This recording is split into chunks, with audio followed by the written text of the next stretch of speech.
what you are telling right now, it is mandatory and it is, wait, let me talk, and it is mandatory on every children's book. Then you should also write that Bhagavad Gita is mandatory. Wait, excuse me, पहले भी लिखा था strike off क्या है previous paper में.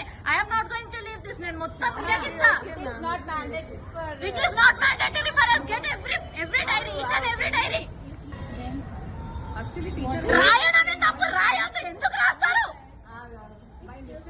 ఎందుకు రాస్తారు? By mistake ఎట్లా రాస్తారు? బుర్ర ఉండి కావాలని బై మిస్టేక్ ఎట్లా రాస్తారు?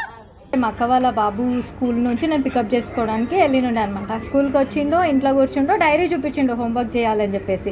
డైరీ చూపిస్తే ఇక్కడ ఏదో రాస్తుందని చూపిస్తే చూస్తే రీడ్ 1,2 కల్మా, ఇంకా రీడ్ ఫతే అని చెప్పేసి కొన్ని ఉన్నాయన్నమాట డైరీలో. నాకు అర్థమైతలే అసలు ఒక అబ్బాయికి 6 ఇయర్స్ బాబు, 2nd క్లాస్ బాబుకి ఈ ప్రాక్టీసెస్ అంది ఎందుకు చేపిస్తున్నారు మీరు? స్కూల్ అంటే క్వాలిటీ ఆఫ్ ఎడ్యుకేషన్ ఇవ్వాలి. రిలీజియస్ ఆస్పెక్ట్స్లో అసలు స్కూల్కి ఏ టైప్ ఆఫ్ ఇది కనెక్షన్ లేదు. If you are giving education just give that. మీరు ఇండైరెక్ట్గా ఇట్లా ప్రాక్టీసెస్ చేసి మేము కావాలని రాయలేదు, మేము బై మిస్టేక్ రాసినామంటే ఎంతవరకు తీసుకుంటాం? ఆల్రెడీ ఫస్ట్ ఒకసారి రాసిర్రు, రీడ్ 1,2 కల్మా అని రాసిర్రు, అది స్ట్రైక్ ఆఫ్ చేసిర్రు. ఓకే పర్లేదు, నేను చూడలేదు, నేను అది వదిలేసిన. ఇప్పుడు ఈ రోజు కూడా రాసిర్రు, ఈ రోజు కూడా రాసి ఫతే చదివియండి, అదేదో సబ్జెక్ట్, ఆ పేరు నాకు కూడా తెలియదు, ఆ సబ్జెక్ట్ పేరు వేసి రాసి ఫతే చదవండి అని చెప్పి రాస్తున్నారు.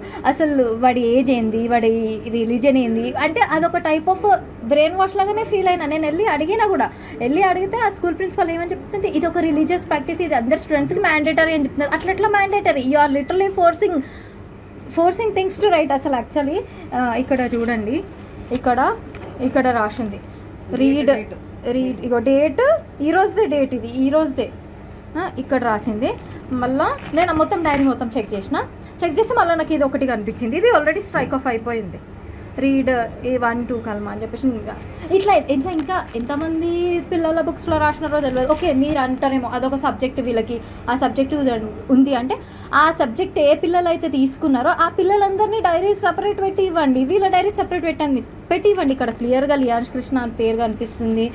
ఎట్లా రాస్తారు? మళ్ళీ వెళ్ళి అడిగితే ఫస్ట్ అడిగితేనేమో religious practice and it is necessary for all the students అన్నది. సెకండ్ టైం అది ఎవరైతే రాసిర్రో ఆమెనే వచ్చి నేను బై మిస్టేక్ రాసిన అంటారు. అంటే మీరు గడికి పేరు ఇట్లా చేంజ్ చేయడం అసలు కరెక్ట్? అది వాంటెడ్గానే రాసినట్టు నేను పర్సనల్గా ఫీల్ అవుతున్నాను.